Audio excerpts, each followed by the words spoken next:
Chapitre 10. Il y avait dans Samarie 70 fils d'Achab.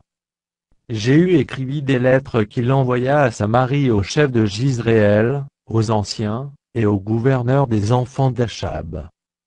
Il y était dit: Maintenant, quand cette lettre vous sera parvenue, puisque vous avez avec vous les fils de votre maître, avec vous les chars et les chevaux, une ville forte et les armes, voyez lequel des fils de votre maître est le meilleur et convient le mieux, mettez-le sur le trône de son père, et combattez pour la maison de votre maître. Ils eurent une très grande peur, et ils dirent: Voici, 2 rois n'ont pu lui résister, comment résisterions-nous? Et le chef de la maison, le chef de la ville, les anciens, et les gouverneurs des enfants, envoyèrent dire à Jéhu: Nous sommes tes serviteurs, et nous ferons tout ce que tu nous diras, nous n'établirons personne roi, fais ce qui te semble bon. Jéhu leur écrivit une seconde lettre, où il était dit: Si vous êtes à moi, et si vous obéissez à ma voix, prenez les têtes de ces hommes, fils de votre maître, et venez auprès de moi demain à 7 heures, à Jizréel. Or les 70 fils du roi étaient chez les grands de la ville, qui les élevaient. Quand la lettre leur fut parvenue, ils prirent les fils du roi, et ils égorgèrent ces 70 hommes, puis ils mirent leurs têtes dans des corbeilles, et les envoyèrent à Jéhu, à Jizréel. Le messager vint l'en informer, en disant: Ils ont apporté les têtes des fils du roi. Et il dit: Mettez-les en 2 tas à l'entrée de la porte, jusqu'au matin.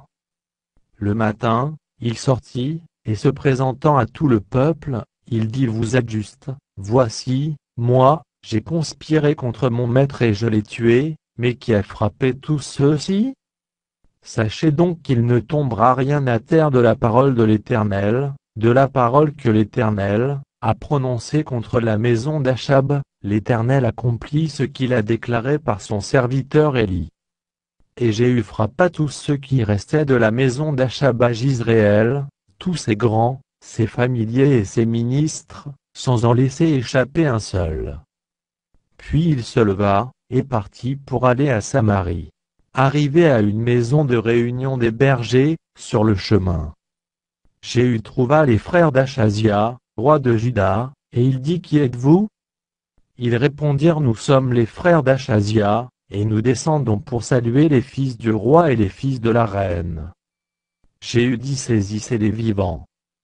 Et ils les saisirent vivants, et les égorgèrent au nombre de 42, à la citerne de la maison de réunion. Jéhu n'en laissa échapper aucun.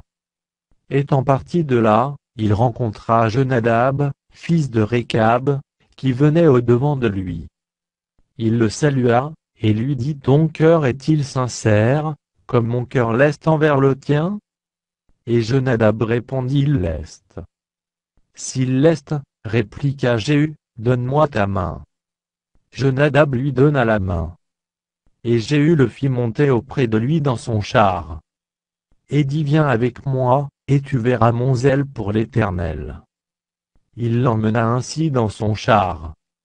Lorsque Jéhu fut arrivé à Samarie, il frappa tous ceux qui restaient d'Achab à Samarie, et il les détruisit entièrement, selon la parole que l'Éternel avait dite à Élie. Puis il assembla tout le peuple, et leur dit: Achab peut servir Baal, Jéhu le servira beaucoup. Maintenant convoquez auprès de moi tous les prophètes de Baal, tous ses serviteurs et tous ses prêtres, sans qu'il en manque un seul, car je veux offrir un grand sacrifice à Baal, quiconque manquera ne vivra pas. Jéhu agissait avec ruse, pour faire périr les serviteurs de Baal.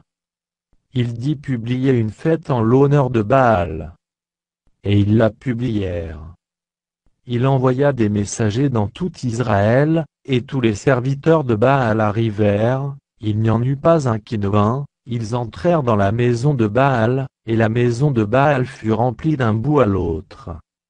Jéhu dit à celui qui avait la garde du vestiaire: Sors des vêtements pour tous les serviteurs de Baal. Et cet homme sortit des vêtements pour eux.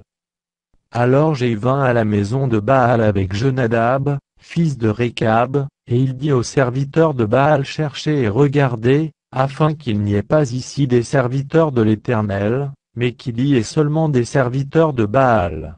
Et ils entrèrent pour offrir des sacrifices et des holocaustes.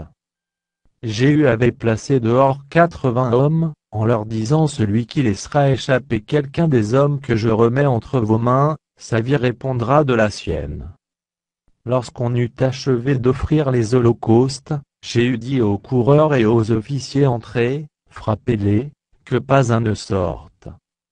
Et ils les frappèrent du tranchant de l'épée. Les coureurs et les officiers les jetèrent là, et ils allèrent jusqu'à la ville de la maison de Baal.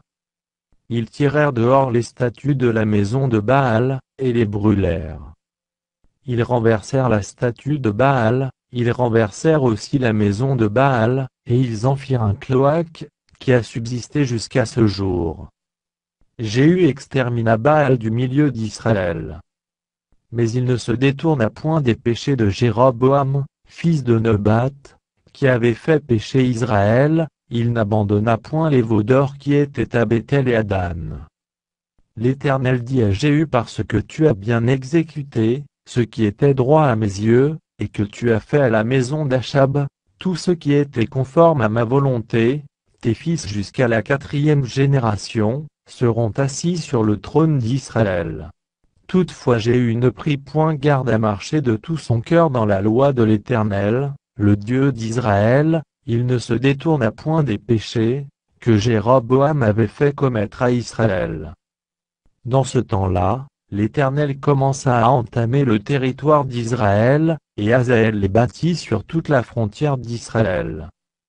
Depuis le Jourdain, vers le soleil levant, il bâtit tout le pays de Gala, les Gadites, les Rubénites et les Manassites, depuis Aroër sur le torrent de l'Arnon jusqu'à Gala et à Bazan. Le reste des actions de Jéhu, tout ce qu'il a fait, et tous ses exploits, cela n'est-il pas écrit dans le livre des chroniques des rois d'Israël? Jéhu se coucha avec ses pères, et on l'enterra à Samarie. Et Joachaz, son fils, régna à sa place. Jéhu avait régné 28 ans sur Israël à Samarie.